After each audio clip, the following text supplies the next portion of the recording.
And with that, the 2024 season comes to an end. Good night.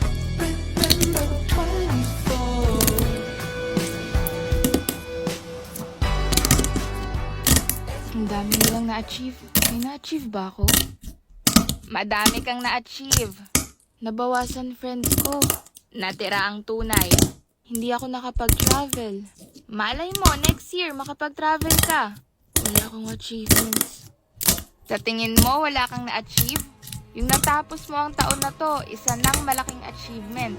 Wala ka mang maipagyabang sa social media, maipagmamalaki mo naman na nag-grow ka ngayong taon. Madami kang natutunan, madami kang pinagdaanan. Be proud of yourself kasi lahat yon nalagpasan mo. Hindi mo kailangan makipag-unahan, hindi mo kailangan makipagsabayan. Sabi nga ng Bini, buhay ay di karera.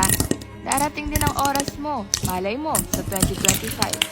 Pero sa ngayon, sabihin natin, thank you 2024. Thank you 2024. Tay, uuwi ka sa Pasko? Pasensya na anak, hindi pinayagan umuwi si tatay ngayong taon. Uuwi naman si tatay next year. May mga pinadala din akong bagong damit at yung sapatos na gusto mo. Talaga po! Thank you, Tay!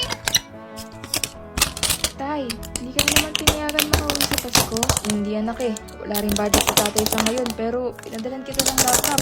Tsaka yung pangarap mong cellphone. iPhone ba yun? Salamat po. Te, ano ba yung sa wishlist mo? Wala pa. Hindi ko alam gusto ko eh. Coffee lover ako. Sana bigyan ako ng coffee maker. Baka maganda regalo sa'yo, Nan. Huwag naman. Tay, napatawag po kayo. Anak, Merry Christmas. Tay! Anong hiling mo sa Pasko?